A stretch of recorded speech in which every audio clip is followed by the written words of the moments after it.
अस्सलाम वालेकुम एवरीवन। बेटा हम लोगों ने लास्ट क्लास में इनहेरिटेंस पे बात की थी, तो इनहेरिटेंस के बाद आज हम लोग बात करेंगे पॉलीमॉर्फिज्म पे। पॉलीमॉर्फिज्म पे बात करने से पहले हम यहाँ पे क्या करते हैं, अपने पास कुछ चीज़ें लिख लेते हैं। What is the definition of polymorphism? Okay, the definition of polymorphism is that the function having the same name but different applications. मतलब आपके पास पॉलीमॉर्फिज्म दो वर्ड से मिला है। Poly means multiple, okay, and then morphe means forms. तो आपके पास एक ही फंक्शन लेकिन मल्टीपल फॉर्म्स में। लेट्स से एक और एग्जांपल पर बात करते हैं। हमारे पास 4+4 एक फंक्शन है। मैं 2 प्लस लेट्स से करती हूँ 3.5, okay, and I say 2.5 plus 3.89 and so on। ठीक है, सी हमारे पास क्या सिमिलरिटीज हैं एंड क्या डिससिमिलरिटीज हैं। 4+4 में function is addition but 2 integers are being added. 2 and 3.5, 2 plus 3.5 में function is again addition but it is an addition between an integer and a float value। 2.5 plus 3.89, it is again an addition but it is an addition of two float values। So integer and integer, integer and float, again float and float। हमारे पास इन सारी चीज़ों में देखें values change हो रही हैं, forms of addition change हो रही हैं, पर एडिशन सेम है, फंक्शन सेम है।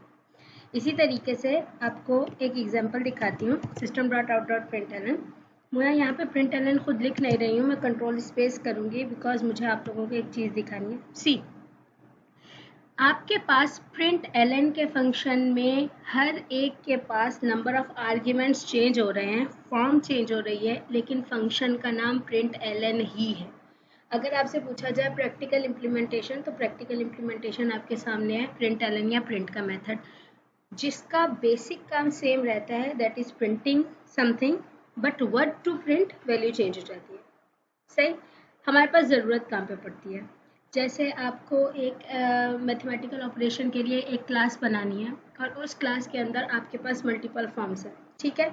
ऐसे ही आपके पास लेट्स से आप मैट्रिसेस पे बात करते हैं, आपको मैट्रिसेस कभी 2x2 करनी होती हैं, 3x3 ऐड करनी होती हैं, मल्टीप्लाई करनी होती हैं एंड सो ऑन। ऐसे ही आप अगर डिटर्मिनेंट कैलकुलेशन की बात करें तो 2x2 मैट्रिक्स से डिटर्मिनेंट कैलकुलेशन बिल्कुल डिफरेंट है, जबकि 3x3 मैट्रिक्स की बिल्कुल डिफरेंट है। होती डिटर्मिनेंट कैलकुलेशन ही है बट ऑपरेशन डिफरेंट परफॉर्म हो रहा होता है। ऐसे आपके पास पॉलीमॉर्फिज्म की बहुत सारी एप्लीकेशंस आ सकती हैं। पॉलीमॉर्फिज्म करते कैसे हैं, होगा क्या, मैं यहाँ पे सबसे पहले पैकेज में जाके एक न्यू क्लास सेट करती हूँ, ठीक है, और मैं यहाँ पे एक नाम लिखूँगी दैट इज़ static polymorphism।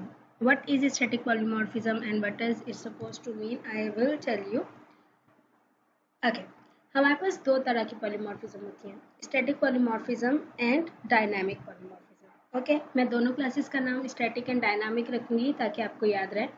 हम यहाँ पे स्टैटिक पॉलीमॉर्फिज्म में कुछ पॉइंट्स लिख लेते हैं, ठीक है। स्टैटिक पॉलीमॉर्फिज्म में या किसी भी पॉलीमॉर्फिज्म में हमारे पास फंक्शन का जो नाम है वो सेम रहता है, बट यहाँ पे स्टैटिक पॉलीमॉर्फिज्म में हमारे पास नंबर ऑफ आर्ग्यूमेंट्स चेंज हो जाते हैं। लाजिम है नंबर ऑफ आर्ग्यूमेंट्स चेंज होना। लेट्स से मेरे पास अगर एक ऐड का मेथड है और वो कोई आर्ग्यूमेंट इनपुट नहीं लेता, तो मैं एक और ऐड का मेथड नहीं बना सकती जो कोई और आर्ग्यूमेंट इनपुट नहीं लेता। Like I can not do this, ठीक है। ऐसे ही मेरे पास पॉलीमॉर्फिज्म में अगर एक बल्कि रुके पहले लेट्स परफॉर्म इट देन करते। मैं यहाँ पे एक मेथड बनाती हूँ पब्लिक, ठीक है, और उस पब्लिक के बाद I am writing the return type void and I am adding the name add, ठीक है। इस ऐड में अभी फ़िलहाल I am writing something static, that is ये क्या करेगा, ये मेरे पास sum is equals to concatenate कर देगा। I am just writing 2+2, okay. देखें, this is the simple method जो हमारे पास क्या कर रहा है, 2+2 कॉल करता है। तो मैं अपनी मेन पॉलीमॉर्फिज्म की क्लास में जाकर ऑब्जेक्ट बनाती हूँ स्टैटिक पॉलीमॉर्फिज्म का, ठीक है, और इसको मैं कह देती हूँ static polymorphism 1 is equals to new static polymorphism terminator, और हम कहते हैं sp1 dot add, just for simplest. अगर हम इसे रन करेंगे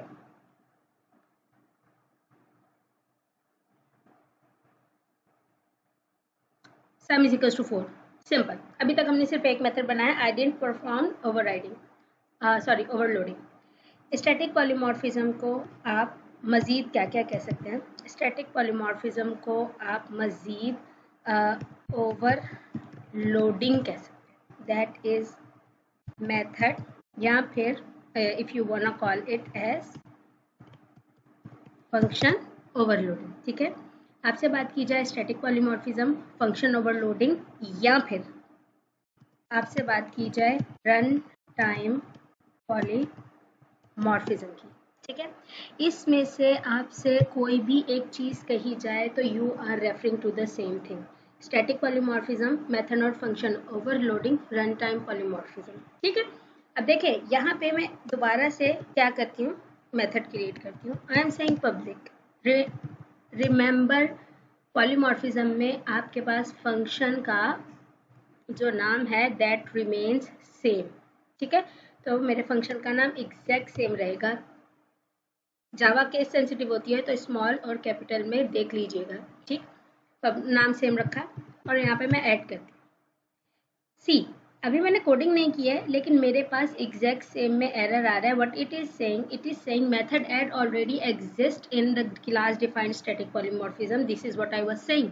आपके पास नंबर ऑफ आर्ग्यूमेंट चेंज होने चाहिए, लाजिम है, अदरवाइज आप एक ही डेफिनेशन को बार बार परफॉर्म नहीं कर सकते।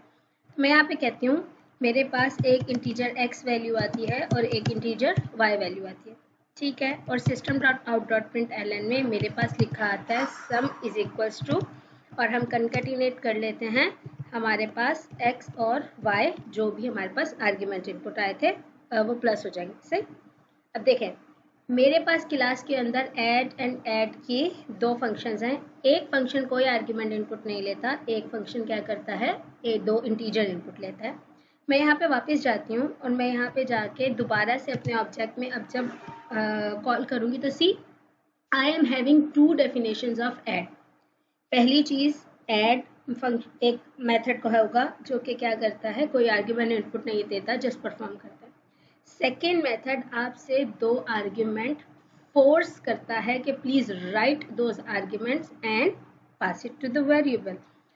यहाँ पे एक काम करते हैं, मैं इस स्टैटिक पॉलीमॉर्फिज्म के अंदर आकर लेट्स से मैं यहाँ पे क्लास के अंदर ग्लोबली एक स्कैनर का ऑब्जेक्ट बनाती हूँ। Why I am doing it just for the clarification for you people. It is not necessary, but I am just doing it ताकि आसानी हो जाए, ठीक है। हम यहाँ पे दो वेरिएबल्स बनाते हैं, इंटीजर a, b। आप एक्स वाई भी बना सकते हैं, बल्कि रुके a, b के बजाय मैं कहती हूँ number 1, number 2, n1 n2। And हम यहाँ पे यूज़र को कहते हैं enter first number two add, उसके बाद sc dot whatever the next integer it is, please read it and then assign to n1. Let's do this same and say second number, यहाँ पे हम n2 कहते हैं और हम यहाँ पे लिखते हैं रिजल्ट,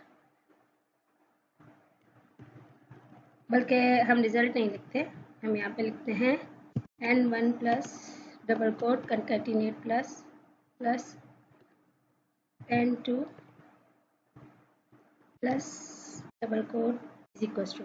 तो मेरे पास कुछ ऐसा आ जाएगा n1 plus n2 is equals to 2 plus 2, okay. And I am going to copy kind of this and okay, let's not copy it, control z and control this, okay। देखिए मैं यहाँ पे ऐड का मेथड कॉल करती हूँ और उस add के मेथड के बाद मैं यहाँ पे दोबारा से एक sp1 के अंदर अपने पास ऐड का overloaded method call see this overloaded method is forcing me to add something, तो आई विल से 5 + 6, 6 5 11 होंगे, तो मेरे पास 11 आंसर आना चाहिए। और जस्ट टू मेक श्योर के दो डिफरेंट मेथड्स कॉल में मैं यहाँ पे क्या करती हूँ, डैश लगा देती हूँ, just for the separation, nothing else. See हुआ क्या, it went to this definition, उसके बाद इसने इसमें जाके मेरे पास ये डेफिनेशन इन्वोक की, तो यहाँ पे मुझसे बोल रहा है enter element, I am saying 2 and then I am saying 5, it is saying 2 + 5 is 4, जो कि हमारे पास गलत एरर आंसर है, and sum is equals to 11। Yes, second answer is right, first is because I am doing 2 + 2, तो यहाँ पे मुझे एक्चुअली टेक्निकली n1 + n2 करना चाहिए। ठीक, okay let's run it again. First number is 2, second number is 4, 2 + 4 is 6, sum is equals to 11। Answer आ रहा है। अब यहाँ पे देखें, यहाँ पे I am giving my own values, ठीक है। What if I don't want to give my own values, what if I want user to write it, तो आपके पास यहाँ पे एग्जैक्टली क्या हो जाएगा, लेट्स से मैं यहाँ पे भी स्कैनर का ऑब्जेक्ट बना लेती हूँ, जो अभी तक मैंने बनाया नहीं है। Okay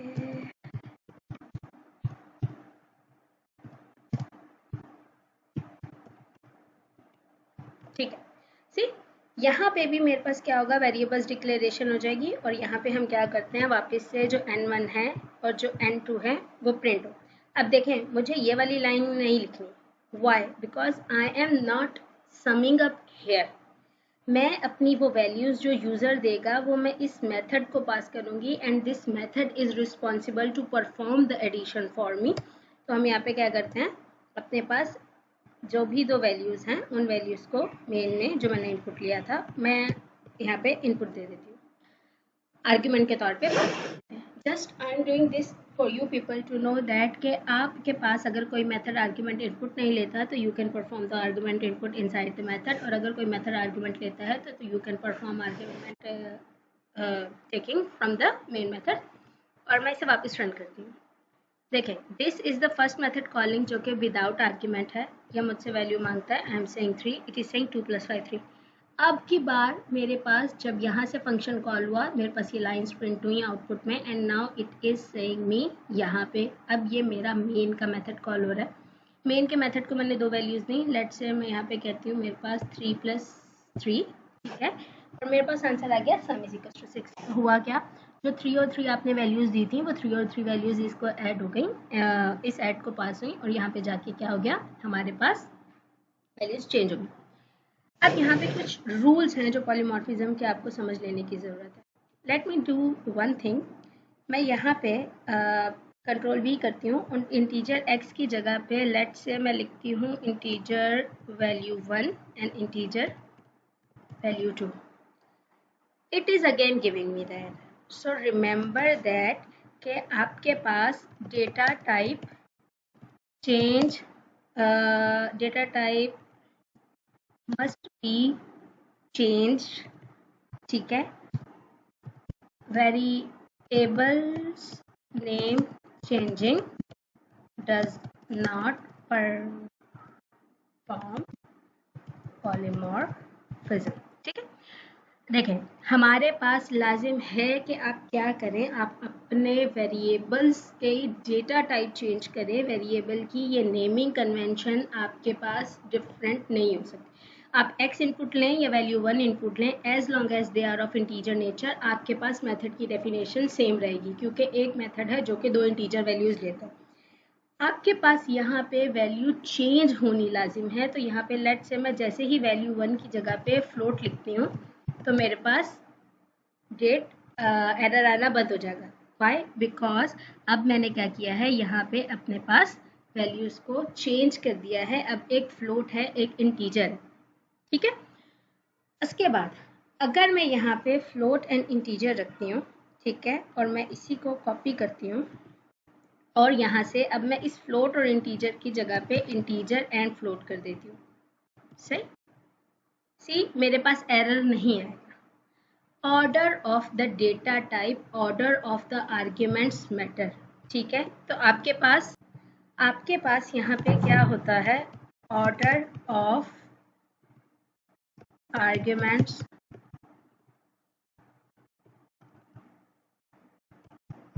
past matters. अगर आप इंटीजर और फ्लोट देते हैं और उसके बाद अगला मेथड फ्लोट एंड इंटीजर लेता है, इट मैटर्स, क्योंकि जहां वो इंटीजर रिक्वायर करेगा आप मेथड में वही इंटीजर इनपुट करते हैं, और जहां मेथड आपका फ्लोट रिक्वायर करेगा आप मेथड में वही फ्लोट इनपुट करते हैं। ठीक है, तो इट मैटर्स कि आपके पास ऑर्डर क्या है। तो आप यहाँ पे जब ऑर्डर चेंज कर देंगे तो वैल्यू चेंज हो जाएगी। लेट्स से मैं यहाँ पे वैल्यू 1 एंड यहाँ पे वैल्यू 2 को रिप्लेस कर देती हूँ, और इधर x1 और x2 की जगह पे भी वापस से हम लोगों को value 1 and value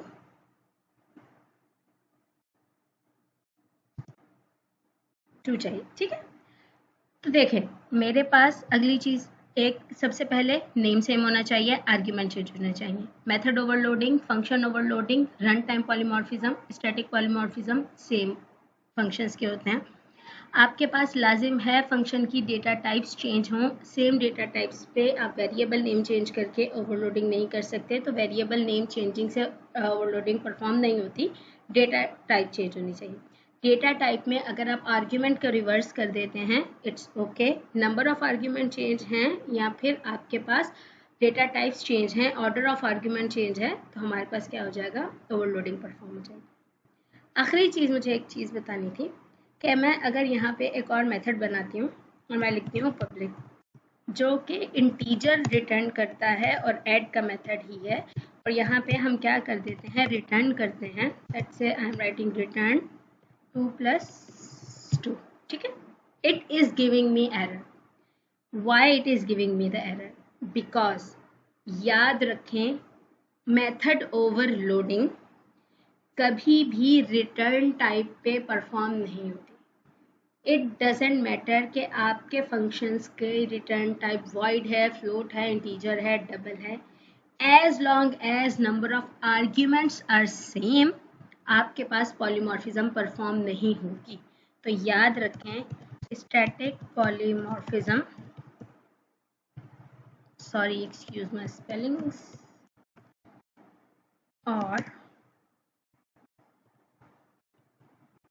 method overloading does not depend on return type of method।